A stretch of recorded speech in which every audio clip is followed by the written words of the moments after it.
네, 유쾌한 오타쿠 틱톡입니다. 톡톡이들 하이! 구독과 좋아요를 오늘도 꼭 눌러주실 거죠? 그럼 이미 눌렀지. 그럼 네, 요즘 갑작스럽게 맞이한 가게의 성수기로 인하여 정말 몸이 너덜너덜해지고 있습니다. 나이는 한 살 한 살 먹어가고 있는데 일의 강도는 똑같음에도 불구하고 점점 체력에 버거워지는 제 자신을 발견하고 있습니다. 우리 톡톡이 여러분들께서도 항상 꾸준하게 건강관리 및 운동을 하시면서 몸을 지켜주시길 바라겠습니다. 저는 오늘 또 병원에 갔다 와서 비염약 및 여러가지 주사 등을 또 맞고 왔는데요. 우리 모두 건강을 유지하면서 일을 열심히 할 수 있도록 노력하도록 합시다. 파이팅! 네, 오늘 우리 톡톡이 여러분들과 이야기해볼 주제는요, 바로 동대문에서 구직하는 방법입니다. 오늘 잠에서 조금 자다가 일어나 보니 평소 친하게 지내던 이 형님 한 분께서 연락을 오셨더라고요. 제 유튜브 구독을 하고 있고 상당히 응원을 한다면서 격려의 메시지도 보내주셨고, 혹시나 너가 유튜브에서 이런 주제로 이야기를 할 일이 있다면 나도 좀 부탁하고 싶은 말이 있다. 요새 동대문에 일자리는 많은데 일하려고 하는 분들이 조금 적다. 그러니 그런 이야기도 한 번쯤 해주면 좋겠다. 이렇게 말씀을 해주시더라고요. 저도 이런 컨텐츠로 아무래도 이야기를 한번 해볼까 하던 와중에 형님 말도 듣고 해서 이번 시간에는 동대문에 구직하는 법과 그리고 동대문에서 일하게 되는 개인적으로 느끼는 장점과 단점에 대해서 한번 이야기해보고자 합니다. 네, 먼저 이 동대문에서 일을 한다. 대부분 이제 도매업에서 일을 하게 되실 텐데요. 저 같은 경우에도 저의 예전 영상을 찾아보게 되시면 제가 도매업에 들어오게 된 그 계기부터가 쭉 나와 있습니다.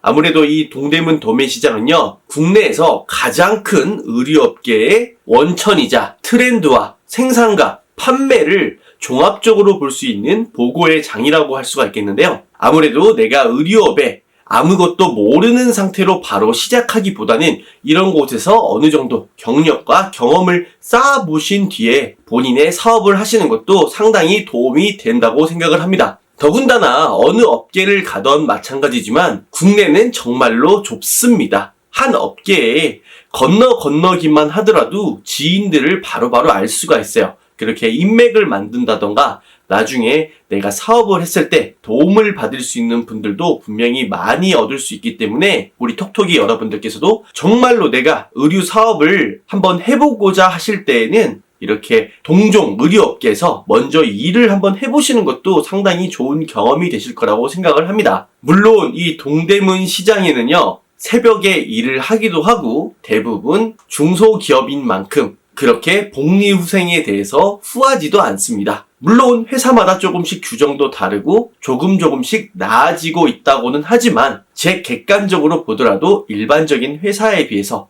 상당히 고되고 마이너스 되는 부분이 있다는 것은 확실히 인정을 합니다. 결코 쉽지가 않고 거기다가 페이가 그렇게 높은 편도 아니기 때문에 아무래도 이 일자리를 구하시는 분들이 점점 줄어들고 있지 않나 싶어요. 저 또한 이 동대문에서 일하고 있는 청년 중 한 명이고, 그리고 앞으로 일하고 싶은 잠재적인 도매인들을 위하여서 열정페이를 강요하고 싶지도 강요되어서도 안 된다고 생각을 합니다. 그렇기 때문에 지금부터 제가 있어본 이 동대문의 장점과 단점에 대해서 정말 객관적인 사실로만 말씀을 한번 드려볼까 합니다. 물론 어떤 직장을 가시더라도 장점과 단점은 공존을 하고 있습니다. 그렇기 때문에 이런 부분도 우리 톡톡이 분들께서도 다 감안을 하실 수 있으시다면 동대문 도매시장에서도 일을 한번 해보시는 걸 추천드리겠습니다. 먼저 단점부터 이야기를 해드릴게요. 먼저 이 새벽에 일을 한다. 그리고 근무 시간이 생각보다 길 수가 있다는 점을 꼽을 수 있겠습니다. 이 밤에 일하는 것 자체가 상당히 고됩니다. 사람의 그 패턴을 거꾸로 뒤집어 놓는다는 건요, 확실히 호르몬 분비라든지 사람의 생활 리듬을 역으로 바꾸는 거기 때문에 몸에 솔직히 어느 정도의 과부하가 생길 확률이 높습니다. 저 역시 상당히 조금 만신창이가 되었기도 합니다. 그리고 친구들 분들께서 정상적인 일반 회사를 다니시는 분들이 많으시다면 그런 분들과 조우를 하거나 교류를 하는 데 있어서도 분명히 많은 어려움이 있긴 합니다. 특히 연애를 하는 데 있어서도 상당히 외부인들, 시장 사람들 외의 사람들과 연애하는 게 아주 어렵습니다. 그런 부분은 조금 감안을 하실 필요가 있을 것 같습니다. 두 번째는 페이입니다. 물론 이 페이라는 것 자체가 각각 도매 매장, 회사의 규정마다 다르기는 하지만 아무래도 밤에 일하고 이 하드한 일의 강도에 비해서는 아직은 이 보수 자체가 조금은 부족하지 않나 싶습니다. 개인적으로 해가 지날수록 연봉 협상이 있는 것도 아니고 뭔가 애매하고 정확하게 정해져 있는 툴이 없기 때문에 나중에 가면 갈수록 조금 장사가 안 되었을 때거나 사장님의 기분을 보아가며 연봉이 올라가는 등 약간 그런 것들에 있어서는 아직 시스템적으로 많이 부족한 사례가 보이지 않나 싶습니다. 제가 대부분 이 시장 생활을 오래 하면서요, 커다란 집과 조금 작은 집의 차이를 많이 보았습니다. 이 커다란 집 같은 경우에는 정말로 직원들이 떠나가기 싫을 만큼 복리후생이나 그런 월급의 상승폭 같은 것들이 아주 합리적이고 균등한 룰로 정해져 있습니다. 하지만 일반 나중에 내가 장사 잘 되면 챙겨줄게 이런 말 하시는 분들 절대 챙겨주는 걸 못 봤습니다. 아무래도 그런 부분에 조금 기업보다는 장사라고 생각을 하시는 사장님분들이 많기 때문에 그런 부분에 있어서는 조금 단점이 되지 않나 싶습니다. 세 번째, 일을 배우려고 해도 정확한 매뉴얼이 갖추어져 있지는 않습니다. 이 대기업과 중소기업의 차이라고 하면요, 일을 배우고 시작하는 데 있어서 매뉴얼이 갖추어져 있고 안 갖추어져 있는 것도 상당히 큰 차이라고 할 수가 있습니다. 옆에서 언니가 하는 거 보고 배워. 그리고 장사가 바쁜 와중에 가르쳐줘야 되기 때문에 그렇게 체계적으로 알려줄 수가 없다는 거죠. 그리고 자고로 회사라면 그 직원의 미래에 대한 비전도 제시를 해줄 수 있어야 된다고 생각을 합니다. 보통 도매 시장에 일하시는 분들이 많이 고민을 하고 우려를 하는 부분이 내가 언제 그만두게 될지도 모르고 또 이 가게가 언제 무너질지도 모르고 결국 나도 내 장사가 하고 싶어서 온 것인데